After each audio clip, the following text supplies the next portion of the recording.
పోరాటాల వీరవునితవమ్మ ఐలమ్మ, నీ ధైర్యానికి సలామంది తెలంగాణ జనత.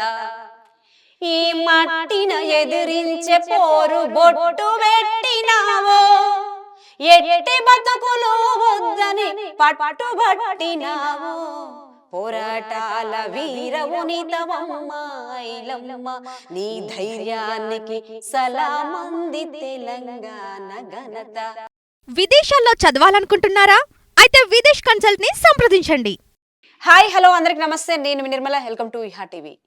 ఈరోజు మహబూబాబాద్ జిల్లా అనంతారం గ్రామం, ఫ్యూడల్ వ్యవస్థ ఊరు నుండి ఒక మారుమూల గ్రామం ఎంతోమంది కళాకారులను తయారు చేసి ఉన్నత స్థాయి శిఖరాలకు పంపించి తను మాత్రం రాయిలాగా అదే ఊర్లో ఉండిపోయాడు. ఆ అన్న ఎవరో కాదు, అన్న పేరు లక్ష్మణ్. అన్న మన స్టూడియోకి వచ్చి ఉన్నారు. అన్న నమస్తే. అన్న నమస్తే అక్క. అన్న బాగున్నారా? బాగున్నాం అక్క. మా ఊర్లో ప్రశాంతంగా మా పని మేము చేసుకుంటూ ఆట పాట మాట ద్వారా మరి ఈరోజు ఈ స్టూడియోకి రావడం ఎంతో సంతోషంగా ఉందక్క. థ్యాంక్ యూ అన్న, థ్యాంక్ యూ. మేము పిలవగానే కూడా ఒక మారుమూల గ్రామం నుంచి ఇక్కడికి వచ్చినందుకు మీకు మరొకసారి లాల్సలని చెప్తున్నా. అన్న ఇప్పుడు నీ నేపథ్యము, మీరు ఎక్కడి నుంచి వచ్చారు, ఏ ఊరు? అక్క మాది మహబూబాబాద్ జిల్లా అన్న ఒక ఫ్యూడల్ గ్రామం అక్క. అనంతరం అనే గ్రామంలో నేను పుట్టి పెరిగి అక్కడ నుండి నా ప్రస్థానం మొదలైందక్క. అన్న మేము ఆ ఊర్లో చిన్న చిన్న చిన్న కూలి పనులు చేసుకుంటూ బ్రతికే మేము. అన్న మా అమ్మకు అమ్మ నాన్నలకు 5 సంతానం, మగపిల్లలు 3 ఆడవాళ్ళు. అన్న చాలా ఫ్యూడల్ వ్యవస్థ కాబట్టి ఆ రోజులలో పనులు లేక మా అమ్మ కాయకష్టం చేసి మమ్మల్ని ఎక్కువ చదివించలేకపోయింది. ఏదో చిన్న చిన్న పనులు చేసుకుంటూ అక్కడి నుండి మహబూబాబాద్ అనే చిన్న గ్రామం, ఓకే. అది జిల్లాగా మారింది ఈరోజు. అక్కడి నుండి నా ప్రస్థానం మొదలైందక్క. నీ పాట ప్రస్థానం ఎప్పటి నుంచి స్టార్ట్ అయింది?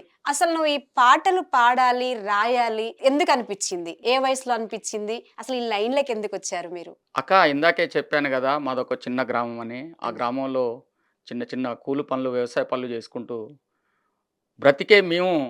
అన్న మాకు సినిమా హాళ్ళు అంటే తెలియదు ఆ రోజులలో. ఉమ్, సినిమాకు పోయి సినిమా పాటలు విని ఇన్స్పైర్ అయినాక, అక్క. సినిమా పాట చూసి సినిమా పాట విని వాస్తవంగా మా ఇంటి పక్కన ఒక రేడియో ఉంటే అది జేబు దొంగ సినిమా.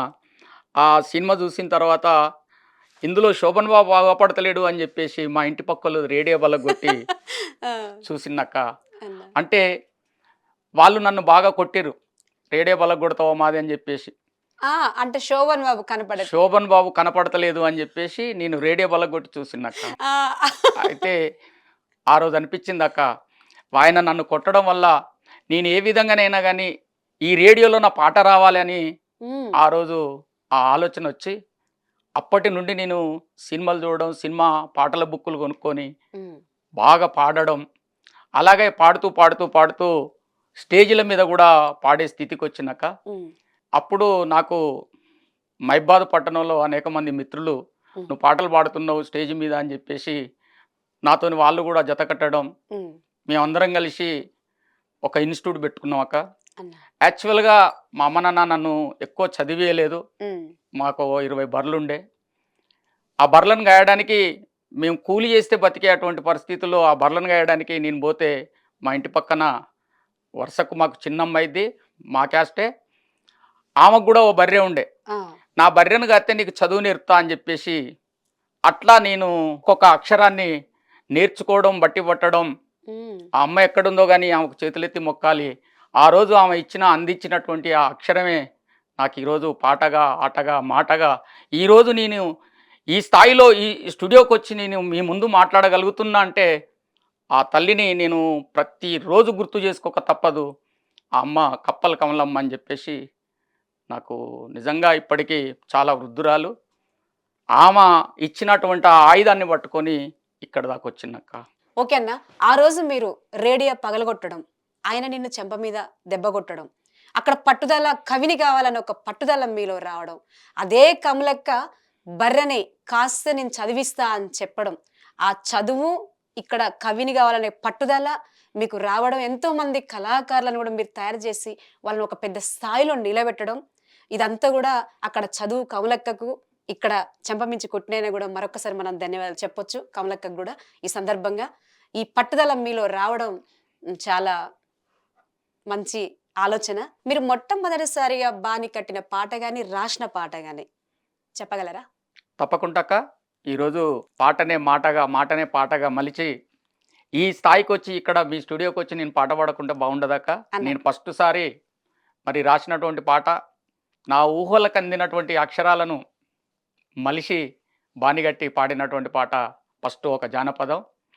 పండు వెన్నెల పట్టే మంచం బావయ్యో బావయ్యా, పరవళ్ళు తొక్కుతు రమ్మంటుంది రావయ్యో ఇటు రావయ్యా, ముసి ముసి నవ్వుల ముద్ద బంతి పువ్వమ్మో నువ్వమ్మా, ముద్దుగా నిన్నే రమ్మంటున్నా రావమ్మో ఇటు రావమ్మా. ఇలా ఈ పాట డ్యూయట్గా చేసి ఈ పాటను అప్పుడు ఉన్నటువంటి ఆడియో క్యాసెట్లు ఉండేదాకా ఆ ఆడియో క్యాసెట్లలో పాడి రిలీజ్ చేయడం కూడా జరిగింది. మా పరిసర ప్రాంతాల్లో ఈ పాట బాగా ఆ రోజు ఇదే టైటిల్తోని. ఇంకో విషయం మర్చిపోయినాక, నాతో పాటు మా మిత్రుడు, అంటే నాకు శిష్యుడిలా ఉన్నాడు, ఒక భక్తుడిలా ఉన్నాడు, వాస్తవంగా నన్ను మించి పెద్ద స్టార్ అయిపోయిండు. మీ అందరికీ సుపరిచితుడు చక్రి గారు, మీకు తెలుసు. తెలుసు అన్న. చక్రి గారు, నేను మైబాద్ నగరంలో ఇన్స్టిట్యూట్ పెట్టుకొని ఆయన ఒక 4 పాటలు రాస్తే నేను ఒక 4 పాటలు రాసి మేము అప్పుడు ఆడియో క్యాసెట్లలో పొందుపరిచే వాళ్ళం, ఆడియో క్యాసెట్లు రిలీజ్ చేసేవాళ్ళం. ఫస్ట్ నేను ఒక 35,000 రూపాయలు అప్పు తీసుకొచ్చి పెట్టుబడి పెట్టి ఆ ఆడియో క్యాసెట్ తీయడం అయిందాక. ఆ 35,000 రూపాయలు తీర్చడం కోసం నేను ఎన్ని కష్టాలు పడ్డానో అది మాటలలో చెప్పలేను. అలా మేము మా ప్రయాణం మొదలయ్యి చక్రి గారు ఇక్కడ హైదరాబాద్ నగరంలో వచ్చి స్థిరపడి చిన్న చిన్న పనులు చేసుకుంటూ ఆయన ఓ పెద్ద స్టారు అయినటువంటి విషయం మీ అందరికీ తెలుసు. ఆయనతో పాటు ఇంకా కొంతమంది కళాకారులు, కందికొండ గారు ఫస్ట్ నేను రాసినటువంటి జానపదం, మేడారం జాతరలో రాములమ్మ నా గడియారం పోయింది రాములమ్మ, మేడారం జాతరలో రాములమ్మ నా గడియారం పోయింది రాములమ్మ, అత్తోరు పెట్టింది హెచ్ఎంటి నా వచ్చి, అత్తోరు పెట్టింది హెచ్ఎంటి నా వచ్చి, అత్తోరు పెట్టింది హెచ్ఎంటి నా వచ్చి, అచ్చంగా ఏనాడు పెట్టలేదే, మేడారం జాతరలో రాములమ్మ నా గడియారం పోయింది రాములమ్మ. ఈ పాట ద్వారా మన కందికొండ గారు మీ అందరికీ సుపరిచితులు, కీర్తిశేషులు. ఈరోజు భౌతికంగా మన మధ్యలో లేడు, కానీ అతను ఈ పాట ద్వారా ఎంతో కళారంగంలో మరి దూసుకొచ్చి మరి అనేక మంది ఆయనను ప్రోత్సహించి మరి పాటలు రాపిస్తే అనేక పాటలు రాసి మంచి మంచి పాటలు అందించినటువంటి కవి మరి కందికొండ గారు కూడా మొదటి పాట అది మేడారం పాటతోనే కళారంగంలోకి వచ్చారు. అతనే కాదు, ఇప్పుడున్నటువంటి స్టార్లలో బోలే గారు కూడా మీకు తెలుసు, బొంబాయి బోలే తెలుసు, అలాగే నందన్ రాజు, ఇట్లా చెప్పుకుంటూ పోతే మా పరిసర ప్రాంతాలలో అనేక స్కూళ్ళల్లో చిన్నపిల్లలకు డ్యాన్సులు నేర్పించడం, పాటలు నేర్పించడం. మాకాడ ప్రతి సంవత్సరానికి ఒకసారి కళాకారుల పోటీలు జరుగుతాయి. ఆ పోటీలలో నేను, చక్రి, నందన్ రాజు, నవీను అనే అబ్బాయి మాకు చాలా దగ్గర మిత్రుడు, ఆ అబ్బాయి కూడా మాతో పాటు ఉండి వాళ్ళకు కూడా డ్యాన్సులు, ప్రతి స్కూళ్ళల్లో డ్యాన్సులు నేర్పించేది. శ్రీ లలిత విద్యానికేతన్ అని మా ఇంటికి దగ్గరలోనే ఆ స్కూల్ ఉండేది.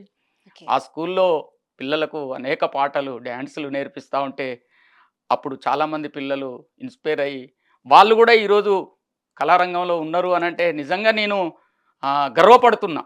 వాస్తవంగా నేను ఆ రోజు ఆ అక్షర జ్ఞానమే నాకు రాకుంటుంటే, ఎందుకంటే మాకున్నటువంటి స్థితి పేదరికం, ఆ పేదరికంలో నుండి నేను ఒక్కొక్క అక్షరాన్ని బట్టి ఆ అక్షరాన్ని నేను నా సంపదగా మలుసుకొని ఇదే నా ఆస్తి అనుకొని చెప్పేసి ఈ కళారంగంలో అందరికీ నేను సాయపడాలి, ఈ కళ ఎప్పటికీ బ్రతికుండాలి, చిరస్థాయిగా నిలిచిపోవాలి అనే ఒక ఉద్దేశంతో నా సంపదే ఈ కళ అనుకొని ప్రతి ఆయుధాన్ని నేను ఈరోజు అక్షరాన్ని ఆయుధంగా మలుసుకొని కళాకారుల్ని తయారు చేయాలనే ఒక సదుద్దేశంతో ఉన్నా. ఎంతమందిని తయారు చేయొచ్చు అన్న కళాకారులు మీరు? ఒక మాటలో చెప్పాలంటే ఈరోజు నా సంపద ఎంతుందో నాకే తెలియదు. ఆ, చాలా మంది డబ్బులు సంపాదించుకొని కట్టలు కట్టి బీరువాలలో పెడతా ఉంటారు. ఆ, నేను అనేక స్కూళ్ళల్లో అనేక ప్రోగ్రాంలు చేసి, ఎన్నో స్టేజ్ ప్రోగ్రాంలు చేసి, మరి నన్ను చూసి చాలా మంది ఇన్స్పైర్ అయినరు. ఆ, ఆ రోజు నేను స్టేజ్ మీద పాడుతా ఉంటే, స్టేజ్‌కి ముందు కూర్చున్నటువంటి కళాకారులల్లా మీ అందరికీ తెలుసు 'జబర్దస్త్' రాజమౌళి కూడా ఆ. నేను పాట పాడుతా ఉంటే చప్పట్లు కొట్టిన వాళ్ళే. అవును. అలాగే బండ వెంకన్న అని కూడా ఇప్పుడు మంచి పెద్ద గాయకుడు. అతను కూడా చిన్న పిల్లలు ఒకప్పుడు వాళ్ళు. ఇప్పుడు మంచి స్టార్లు. అలాంటి ఆ కళా సంపద నేనింతని ఎవరైతే డబ్బులు సంపాదించినోళ్ళు చాలామంది అంటారు నాకు ఎన్ని ఆస్తులున్నాయో తెలవదు అని. నేను కూడా ఈ కళారంగంలోకి వచ్చిన తర్వాత ఈ అందరి కళాకారులతోని ప్రయాణం చేసినాక ఎంతమంది ఉన్నారో నాకే తెలియని ఈ పరిస్థితి. కళాకారులని ఆస్తులు. కళాకారులే నా ఆస్తులుగా భావిస్తూ ఇంకా నేను అదే గ్రామాన్ని పట్టుకొని ఉన్నా అంటే అటు ముందుకు పోలేక ఇటు వెనకకు ఉండి నేను ఈ కళాకారులను ప్రోత్సహించుకుంటా ముందుకు నడుస్తున్నా. ఇంతమందిని తయారు చేస్తారు కదన్న మీరు. మీ అంటే మీరు ఒక గురువుగా వీళ్ళందరూ కూడా తయారు చేసి వాళ్ళని ఉన్నత శిఖరాలకు పంపించారు.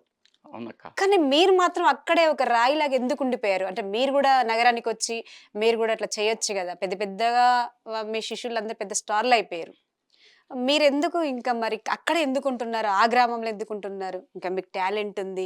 మంచి మంచి పాటలు రాస్తున్నారు. మీరు రాసిన ఈ మధ్య కాలంలో పాట 'శాకలైలమ్మ' పాట చాలా ఎక్సలెంట్‌గా అది ఫోకస్ అయింది. ఆ పాట అంత మంచి ఫోకస్. దాని మీద మీ స్పందన ఏంటి? అక్క, సాకలైలమ్మ పాట నేను రాసింది కాదు. మన మల్లేష్ గారు అని చెప్పేసి హ్మ్. మైబాదులో టీచర్గా పనిచేస్తారు. వారు రాశారు ఆ పాట. అయితే వారిని నేను బతిలాడి ఈ పాటను తీసుకోవడం జరిగింది. హ్మ్. ఎందుకు అని అంటే నేను ఒక ప్రజా ఉద్యమాలలోకి వెళ్ళి కొంచెం ఆకర్షితున్నై ఉన్నా కాబట్టికి సాకలైలమ్మ గొప్పతనం ఆ పాటలో ఉన్నది. మరి తెలంగాణ సాయుధ పోరాటంలో సాకలైలమ్మ పాత్ర చాలా గొప్పది, గణనీయమైంది కాబట్టికి ఆ పాట కావాలని తీసుకొని ఓకే. ఎందుకు అనంటే ఇంతమంది కళాకారులను నేను తయారు చేసినని చాలామంది మా ఊళ్ళో అంటారు. అక్క ధన్యుణ్ణి నేను, మీరు కూడా అన్నారు. అన్న. ఎందుకు అనంటే అప్పట్లో యూట్యూబ్ అనేది లేదు. అవును. అప్పుడు ఏదో ఆడియో క్యాసెట్లు తీసుకునే వాళ్ళం. అవును. ఈరోజు యూట్యూబ్ అనేది ఈ సోషల్ మీడియా ఈ ప్రపంచాన్ని మొత్తం ప్రతి మారుమూల గ్రామాలకు కూడా వెళ్ళిపోతున్నటువంటి ఈ తరుణంలో నేను కనీసానికి మహానగరాలకు పోయి ఉన్నతమైనటువంటి సంపద లేకున్నా కానీ ఈ యూట్యూబ్ ద్వారా కనీసానికి నేను ప్రజలకు అగపడాలి అనే ఒక ఆశ, ఆలోచన, ఆశయంతో నేను ఒక యూట్యూబ్ ఛానల్, అవును. ఆ యూట్యూబ్ ఛానల్ పేరు కూడా నీ టీవీ అని పెట్టి నీ నీ టీవీ. టీవీ నేనే అడుగుదాం అనుకున్నాను. నీ టీవీ అర్థం ఏంటి? నీ టీవీ అని అంటాక మీది, ఉమ్. అది అనుకుంటే మనందరిది. ఓకే. ఈ విశ్వంలో నీ టీవీ అనేది ప్రతి ఒక్కరిది అని చెప్పేసి ఆలోచనతో మాత్రమే నీ టీవీ అని పెట్టడం జరిగిందక్క. అన్న. మరి ఆ నీ టీవీని అందరు కూడా ఆదరిస్తాండ్రు, అభిమానిస్తుండ్రు. మరి ఈరోజు ఆ నీ టీవీ ద్వారా నేను ఈరోజు మీ ముందుకు వచ్చి కూర్చోగలిగినక్క. మీరు బండలాగా రాయిలాగా ఎందుకు ఆ ఊర్లో ఉండిపోతున్నారు? దీనికి నాకు ఆన్సర్ రాలే. అంతమందిని కళాకారులను తయారు చేసి పంపించారు. మీరెందుకు అక్కడ ఎందుకు ఉంటున్నారు? అంటే ఇంకా మీరు వెళ్ళొచ్చు కదా మీ స్థాయికి తగ్గట్టుగా. మంచి ప్రశ్న అడిగారక్క. ఉమ్. వాస్తవంగా నేను ఇందాకనే అన్నా, ముందుకు పోదామంటే నొయ్యి, వెనకకు పోదామంటే గొయ్యి. ఉమ్. ఆర్థికంగా నేను స్థిరపడలేదు. ఆర్థికంగా చాలా నష్టపోయినా. ఉమ్. ఈరోజు నన్ను నేను బ్రతికించుకొని ఈ కళారంగంలో నా కళాకారుల్ని తయారు చేసుకోవడం కోసం ఒక భాగం అయితే, ఈ కళారంగం ద్వారా నేను ప్రపంచానికి తెలియడం ఒక భాగం అని చెప్పేసి నేను కొంత ఆర్థికంగా కావచ్చు, నాకున్నటువంటి పరిజ్ఞానం కూడా తక్కువ కావచ్చు, ఉమ్. నేను అక్కడ నుండి కదలలేకపోతున్నాక బహుశా మీ టీవీ ద్వారా, మీ ఛానల్ ద్వారా ఇలాంటి అవకాశాలు ఇంకా వస్తే అది గాడ్ గిఫ్ట్గా భావిస్తాక.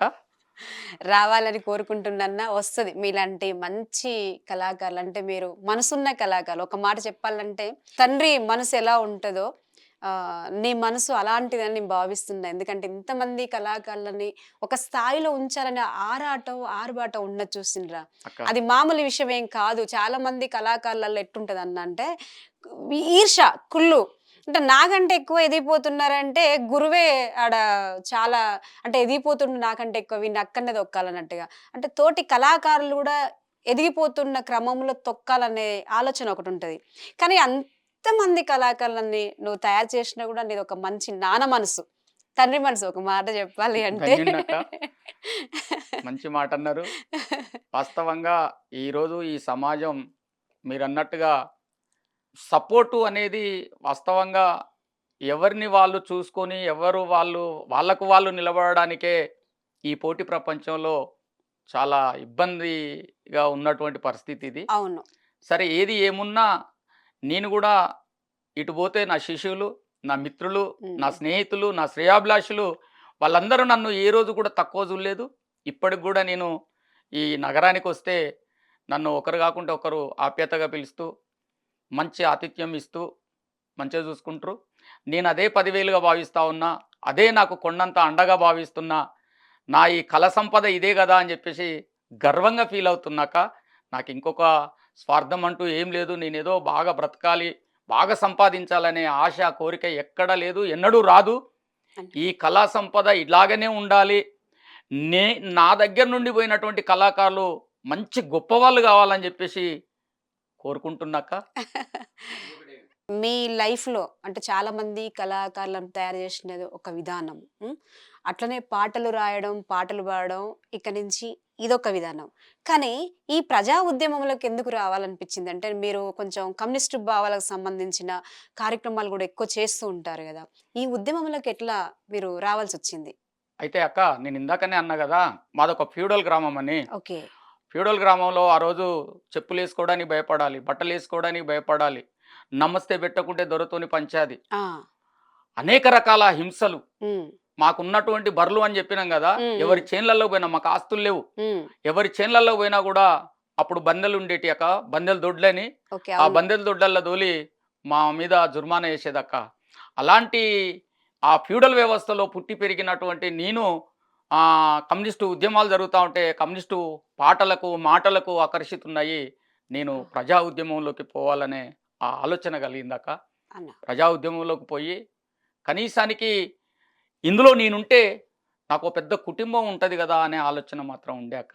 అట్లా నేను దానికి ఆకర్షితున్నయినక్క. నువ్వే ఎక్కడి నుంచొచ్చినావో, అక్కడ మనలో ఎవరైతే మనలో అణచబడ్డ కాడ మనం ఉన్నామో, అక్కడ ఎదిరించే భావాలు గూడా ఈ కమ్యూనిస్ట్ భావాలకి ఎక్కువుంటది.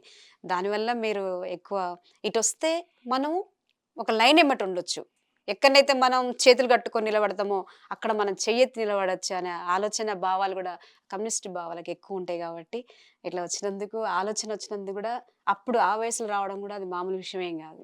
ఇకపోతే మీ కుటుంబ నేపథ్యం. అక్క, మీరు ఇందాక అన్నట్టు ఎక్కడి నుండైతే అణసపడ్డారో అక్కడ నుండి తిరుగుబాటు చేయొచ్చనే ఆలోచన, ఆ మాట అది అక్షరాల నిజమక్క. మా గ్రామం నుండి నేను నగరానికి వచ్చిన తర్వాత ఎప్పుడైతే నేను ప్రజా ఉద్యమాలకెళ్ళి నా మనసు మళ్ళిందో, తిరుగుబాటు మొదలు చేసి, నేను ఏ గ్రామం నుండైతే ఆ రోజు బువ్వలేని స్థితిలో నుండి ఈ పట్టణానికి వచ్చిన్నో, అదే గ్రామం వాళ్లకు దొరల భూములలో జెండాలు, ఎర్ర జెండాలు పెట్టి, మరి ఎకరాల భూమి, కొన్ని ఎకరాల భూమిని మరి ఒక ప్రజా ఉద్యమం ద్వారా అదే గ్రామానికి సంబంధించిన వాళ్లకు ఒక 200 మందికి నేను అక్కడ భూపోరాటం చేసి, నేను జైలుకు పోయి దెబ్బలు తిని, నన్ను పోలీసోళ్ళు కొట్టినందుకు పోలీసోళ్ళను సన్మానం చేసింది గవర్నమెంట్. హ్మ్. నిన్ను అలాంటి కొట్టినందుకు. నన్ను కొట్టినందుకు, ఆ! నన్ను కొట్టి, ఎందుకంటే ఆ గ్రామంలో ఆ వ్యవస్థ అలాంటిదన్నట్టు. ఓకే.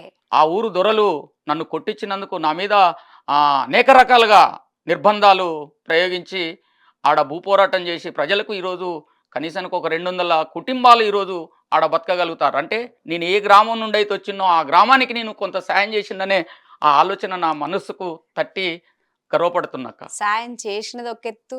అక్కడ ఇప్పుడు దొరల పోకట అక్కడ అట్నే ఉందా? ఇప్పుడు ఆ ఇప్పుడు ఊర్లో? కొంత మారిందక్క. ఆ! ఇప్పుడు కొంత మారింది.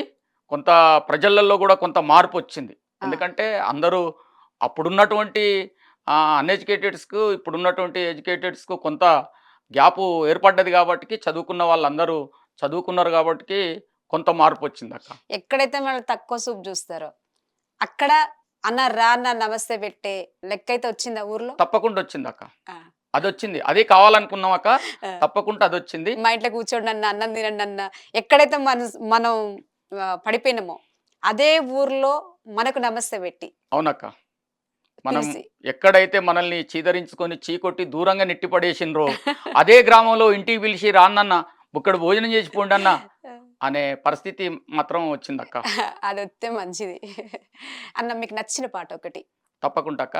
అయితే నేను ఈ మధ్యలోనే మన నందన్ రాజు గారితోనే ఒక పాట లవ్ ఫెయిల్యూర్ సాంగ్ పాడిచ్చినాక ఇంకా చెప్పుకుంటూ పోతే చాలా పాటలు అన్న రాసిన మీకు టైము లేదన్న ఉంటే చెప్పండి, తప్పకుండా పాడండి చాలా పాటలు. జానపదాలు అయితేంది. ఓ జానపదం చాపలకు రొండినాను రో నా మామ బుక్కెడంత దీని పోరో నా చేత బుక్కెడంత దీని పోరో చాపలకు రొండినాను రో నా మామ బుక్కెడంత దీని పోరో నా చేత బుక్కెడంత దీని పోరో మా ఇంటి బాయిలోన పెంచిన చేపలు మా ఇంటి బాయిలోన పెంచిన చేపలు కంచంలో పెట్టాను కలిసి భోంచేద్దాం చేపలకు రొండినాను రో నా మామ బుక్కెడంత దీని పోరో నా చేత బుక్కెడంత దీని పోరో.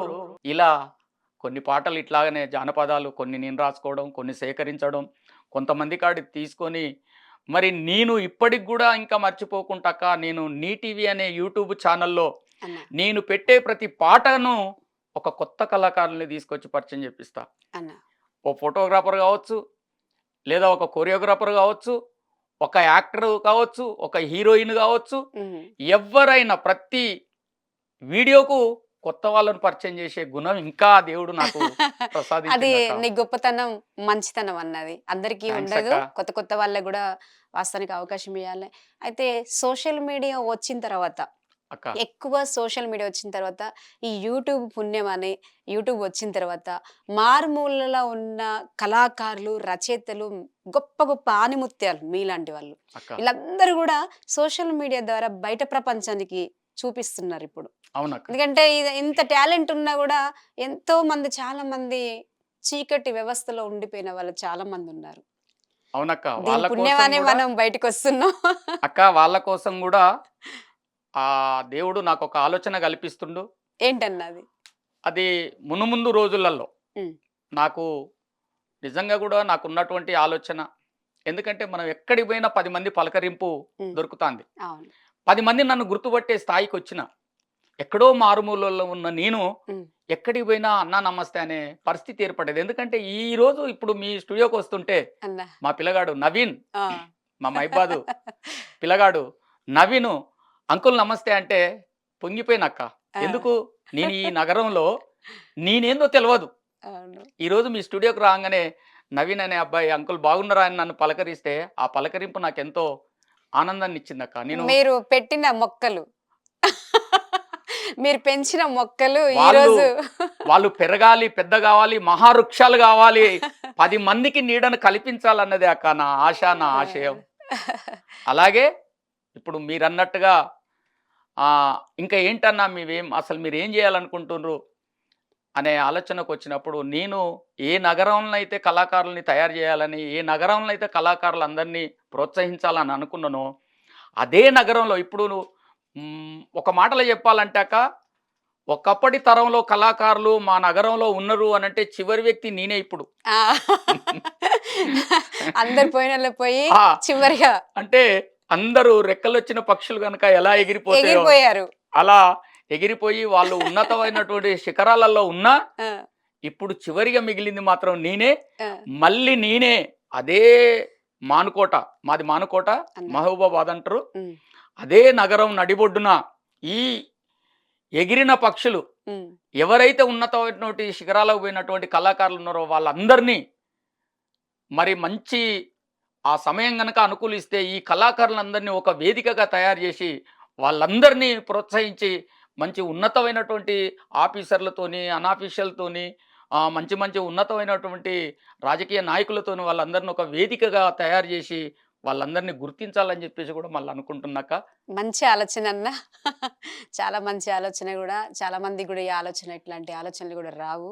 మీకు వచ్చినందుకు నిజంగా కూడా హ్యాపీగా ఉంది. ఇంకా మీరు పొలిటికల్గా చూసుకుంటే, పొలిటికల్గా మీరు ఏ దాంట్లో చేస్తారు?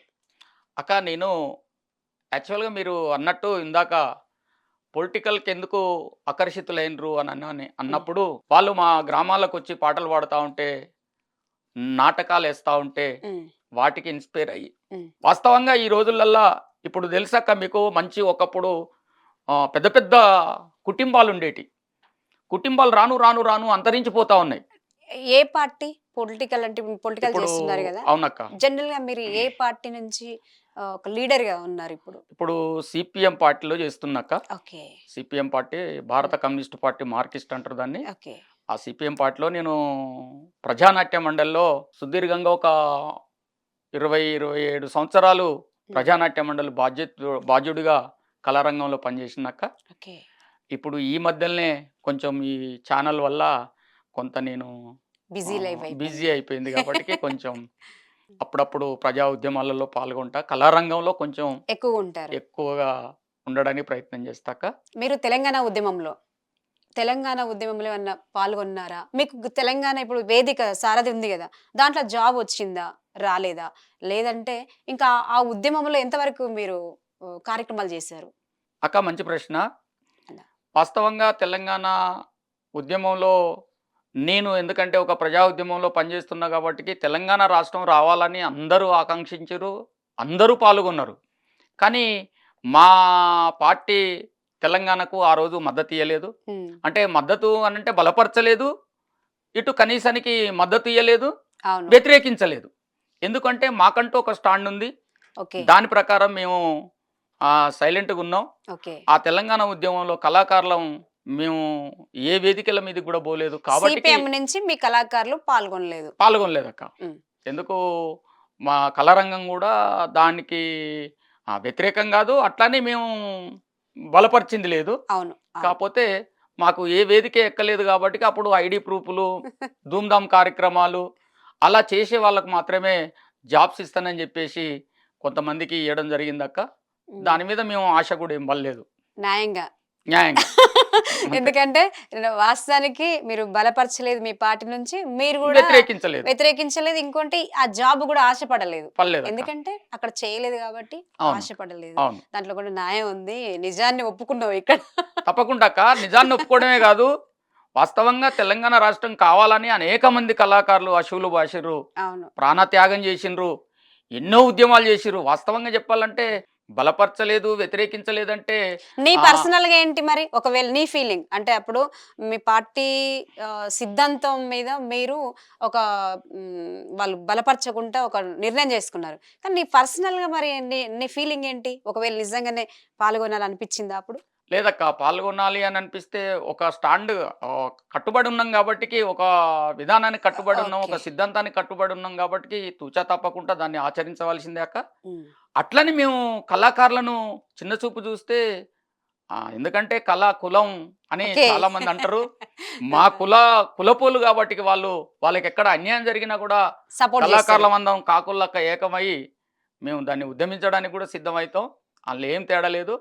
కళాకారులందరికీ కూడా న్యాయం జరగాలి. కనీసానికి అందరికీ ఉద్యోగం ఇవ్వలేకపోయినా కనీసానికి వాళ్ళకు అప్పుడు మీ పెన్షన్ పార్టీ ద్వారానైనా కూడా బలపరచలేదు కదా, ఇప్పుడు తెలంగాణ వచ్చింది కదా, అప్పుడు తెలంగాణ ఏర్పడ్డది, అప్పుడు మీ ఫీలింగ్ ఏంటి? మంచిదే అక్క. తెలంగాణ వస్తే మనం అనుకున్నాం, మనం కన్నటువంటి కలలు నెరవేర్తలేమేమో అనుకుంటున్నాం. ఎందుకంటే నీళ్లు, నిధులు, కొలువులు అని అంటే కనీసానికి కొలువులు అందరికీ ఇవ్వలేకపోవచ్చు. వచ్చినాక నేను సంతోషపడ్డారా మరి మీరు పర్సనల్ గా? సంతోషపడ్డట్టాక. ఎందుకు అనంటే మనం మనది కదా ఇది ఓకే. అనే ఆ నమ్మకంతో కొంత మనం ఈరోజు మనం సేకరించుకునే దాంట్లో కానీ, నిధులు రాబట్టుకునే దాంట్లో కానీ వీలైతే ఇంకా మనం మన మన తెలంగాణ ప్రాంతాన్ని కొంచెం అభివృద్ధి చేసుకునే దాంట్లో కానీ కొంచెం దగ్గరగా చూడొచ్చు అనే.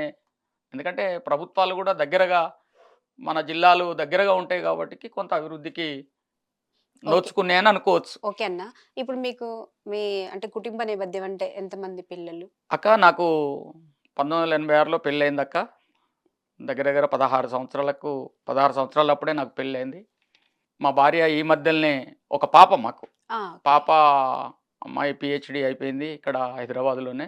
ఇప్పుడు హైదరాబాద్లో మంచిగా స్థిరపడ్డారు వాళ్ళు కూడా. అమ్మాయి లవ్ మ్యారేజ్ చేసుకుంది. ఓకే. అబ్బాయి కూడా ప్రాక్టీస్ చేస్తుండే హైకోర్టులో. ఉమ్. కొంత బిజినెస్ పరంగా సరే అది ప్రాక్టీస్ చేసుకుంటూ కూడా వాళ్ళు సొంత బిజినెస్ పెట్టుకొని ఇక్కడ స్థిరపడ్డారు. అమ్మాయి కూడా మంచి పొజిషన్‌లోనే ఉంది. మా మిసెస్ కొంచెం అనారోగ్య కారణాల వల్ల హైదరాబాద్ నగరంలోనే అమ్మాయిని చదివించేటప్పుడు పీజీ చేసేటప్పుడు ఇక్కడే ఉంటూ చదివించింది. కొంత అనారోగ్యానికి గురయ్యి ఆమె చనిపోయిన తర్వాత ఒక 4 సంవత్సరాల దాకా నేను ఒంటరి జీవితాన్ని గడిపి ఈ మధ్యలే సరే నాకు ఒక తోడుండాలనే ఓకే. ఆలోచనతోని ఓకే. పాలంచెల ఒక మా పెద్దవాళ్ళు చూసి ఒక ఆమెను నాకు తోడు చేసిండ్రు. మంచి పని చేశారన్న. నీకు కూడా మంచి ఆలోచన. ఎందుకంటే కంపల్సరీ తోడు అవసరము. అవునక్క. వయసు సంబంధం లేదు. కంపల్సరీ తోడు భార్యాభర్తలనే తోడు మాత్రం ఒక మనిషికి కంపల్సరీ అవసరం. అది మగవైనా, ఆడైనా. మంచి ఆలోచన చేసినవన్న 4 సంవత్సరాల తర్వాత. తెలంగాణ ఉద్యమంలో ఏమన్నా తెలంగాణ కోసం ఏమైనా పాటలు రాసారా మీరు? మీరు రచయిత కాబట్టి అడుగుతున్నా. వాస్తవంగా మన తెలంగాణ, మన రాష్ట్రం, అన్న. మనకు ఆలోచన ఉండాలి గానీ ఎందుకు అనంటే మనం ఆ రంగంలోకి పోలేదు కాబట్టికి ఆ ఆ! ఆలోచన రాలేదక్క. వాస్తవంగా నేను తెలంగాణ బిడ్డగా తెలుగు గడ్డ మీద పుట్టినందుకు రాయాలి. హ్మ్. వాస్తవంగా ఆ తపన కూడా ఉండాలి గానీ ఎందుకంటే మనం అటువైపు మనం వెళ్ళలేదు కాబట్టికి ఆ పాటలు రాయాలనే ఆలోచన రాలేదు. ఓకే. మనం ఏం రాసినా రైతుల కష్టాల మీద కొన్ని రైతుల పాటలు కూడా రాసిందక్క. అన్న. ఒక తర్వాత ముక్క పాడగలరా? పాడతామక్క. కాయ కష్టం చేసేటి ఓ రైతన్నా, నీ కడుపుకెప్పుడు బుక్కెడు భూవే కరువన్నా. కాయ కష్టం చేసేటి ఓ రైతన్నా, నీ కడుపుకెప్పుడు బుక్కెడు భూవే కరువన్నా. కాయ కష్టం చేసేటి ఓ రైతన్నా, కోడి కూసే పొద్దుకు లేసి కోడి గూటికి చేరే వరకు, కోడి కూసే పొద్దుకు లేసి కోడి గూటికి చేరే వరకు, మెరక చెల్లు అరకాగట్టి మేడి బట్టి దున్నుతూ ఉంటే, మేడదిరి గూడ గుంజన రైతన్నా, నీ కళ్ళల్లో నీళ్లు తిరిగన రైతన్నా. ఇలా చాలా బాగా కొన్ని రాసినవన్నా. చాలా బాగుంది. ఇలా రైతుల మీద అన్న. మా మిసెస్ చనిపోయిన తర్వాత మరి ఆమెను కూడా స్మరించుకుంటూ ఆ మధ్యలో ఓ పాట. పాడండి అన్న. నన్నిడిచి దూరంగా నువ్వు వెళ్ళిపోతుంటే నా గుండె బరువాయేనే, నా మనసంత బాధాయేనే, ఇన్నాళ్ళ మన స్నేహం ఉన్నళ్ళ ముచ్చట చేసెళ్ళిపోతున్నవే, నన్ను ఏకాకినే చేస్తివే, గోరంత నీ ప్రేమ కొండంత అనుకొని సంబూర పడిపోతీనే, నేను సంతోషమే పడితేనే, నన్నిడిచి దూరంగా నువ్వు వెళ్ళిపోతుంటే నా గుండె బరువాయనే, నా మనసంత బాధాయనే. ఏం పాపం చేశానో నీ నెరగక, తప్పైతే మన్నించు ఓసారిక, మనసార నిన్నే ప్రేమించిన, చీకొట్టి దూరంగా నెట్టేసిన, నువ్వు దూరమైతే నీ బ్రతకలేను, చావైన బ్రతకైన నీతోనే నేను, నన్నిడిచి దూరంగా నువ్వు వెళ్ళిపోతుంటే నా గుండె బరువాయనే, నా మనసంత బాధాయనే. ఇలా నిజంగా కూడా అన్న చాలా ఆర్ట్ఫుల్గా ఉంది పాట. నువ్వు పాడుతుంటే కన్నీళ్ళు వస్తున్నాయి నాకు కూడా. అంటే అంత ఫీల్ ఉంది పాటలో. తను చనిపోయిన తర్వాత పాట రూపంలో నీ ఫీల్ అలా ఆమెను రాసి స్మరించుకుంటూ గుర్తు చేసుకుంటూ, ఎందుకంటే ఆమె నాతో కొన్నాళ్ళు ప్రయాణం చేసింది అవును. కాబట్టికి కొన్ని మర్చిపోలేని స్మృతులు అవును ఉంటాయి. గుర్తుకొచ్చి రాసుకున్నా. ఇలా ఈ ప్రస్థానం ఇలా కొనసాగుతుందక్క. ఈ మధ్యలో ఇక చివరిగా తెలంగాణ సాయుధ పోరాటం ఆ వారసత్వాన్ని పుణికిపుచ్చుకొని ఇందాక మనం అనుకున్నట్టు మల్లేశన్న గారి కాడ ఆ పాట తీసుకొచ్చి ఆ పాటను మీరు రాసిన పాటలు కానీ కొన్ని ఫోక్ సాంగ్స్ మా కోసం పాడగలరా? తప్పకుండా అక్క. మేము రాసినే పాడతా, వేరే పాటలు వేరే కూడా పాడతాక. మీ ఓకే అన్న. నంగనాచి పిల్లరయ్య, బుంగమూతి బుజ్జిరయ్య, సంబరంగా మనవాడయ్యా, నంగనాచి పిల్లరిది రయ్యో నాకసలే నచ్చలేదయ్యా, నంగనాచి పిల్లరిది రయ్యో నాకసలే నచ్చలేదయ్యా, వద్దంటే వినవేమయ్యా నన్నిబ్బంది పెట్టబోకయ్యా, వద్దంటే వినవేమయ్యా నన్నిబ్బంది పెట్టబోకయ్యా. చిరంజీవి సీనుమంటే చిందులేస్తది, అది ఎన్టీఆర్ అన్నారు ఫ్యాన్స్ అంటది. అక్క ఈ రోజులలో పరిస్థితి ఇట్లుందక్క, చిరంజీవి సీనుమంటే చిందులేస్తది, అది ఎన్టీఆర్ అన్నారు ఫ్యాన్స్ అంటది. బాలయ్య వెంకటేష్ బాబలంటది, దాన్ని పెళ్లి చేసుకుంటే నన్నే మర్చిపోతది, నంగనాచి పిల్లరిది రయ్యో నాకసలే నచ్చలేదయ్యా. ఇట్లా మనం చెప్పుకుంటూ పోతే ఇలాంటి పాటలు కొన్ని రాసుకోవడానికి అంటే కొంత జీవితం కూడా అందులో ఉంది. అలాగే ఒకప్పటి రోజులలో ఎంతమంది పిల్లల్ని కంటే అంత గొప్ప వాళ్ళు అన్నట్టు వెనకటి రోజులలో. ఆ రోజులలో మీకు పిల్లలు ఎంతమంది, మీది ఏ కులము అని చెప్పేసి అడిగేవాళ్ళు ఒకగానొక రోజులలో. ఇప్పుడు మీకు ఎంత ఆస్తున్నది, ఓహో ఇది మహానగరం అయితే మీకు ఎన్ని సెటర్ల ఇల్లుంది, ఎన్ని అంతస్తుల బిల్డింగ్ ఉందని చెప్పేసి అడుక్కునేటువంటి పరిస్థితి. ఎందుకు అంటే ఆ రోజులలో నేను రాసుకున్న ఒక పాట, సంతానం సంతానం చెయ్యలేనయ్యి సంసారం, సంతానం సంతానం చెయ్యలేనయ్యి సంసారం, ఒక్కరిని కంటే ఇద్దరంటివి, ఇద్దరిని కంటే ముగ్గురంటివి, ఒక్కరు నలుగురు 10 మందాయే, తిండికెళ్ళడం తిప్పలాయనే, సంతానం సంతానం చెయ్యలేనయ్యి సంసారం అని భర్త అంటే భార్య అంటాంది. గాషారం గాషారం మాటనకయ్యో అపచారం, గాషారం గాషారం మాటనకయ్యో అపచారం, గంపెడు పిల్లలని గలవజయ్యకు ఎందుకయ్యను దిగులు పడతావు, నారు పోసినోడు నీరు పొయ్యడా నాతోటోళ్ళంతా కంటే చూడలేదా, గాషారం గాషారం మాటనకయ్యో అపచారం. ఆ రోజులల్లా అలా పిల్లలు ఎంతమంది ఉంటే అంత గొప్ప వాళ్ళుగా చూసేదక్క. మరి ఈ రోజులలో ఇలాంటి పరిస్థితి ఒక్కరు లేక ఇద్దరు, అదే వాళ్ళకు బరువు అయిపోయినటువంటి స్థితి ఉన్నది. అట్లా రాసుకుంటూ పోతే ఇంకా కొన్ని పాటలు మీ ముందు ఉంచడానికి ప్రయత్నం చేస్తాక. ఓకే అన్న. నేను పోతున్నా పెళ్ళికి చూడ సక్కని పెళ్ళికి, మా చుట్టాల పెళ్ళికి, నేను పోతున్నా పెళ్ళికి, మా చుట్టాల పెళ్ళికి, నేను పోతున్నా పెళ్ళికి, నేను పోతున్నా పెళ్ళికి, మా చుట్టాల పెళ్ళికి, నేను పోతున్నా పెళ్ళికి, ఏం పిల్లో ఎంకటి చెయ్యొద్దే కిరికిరి.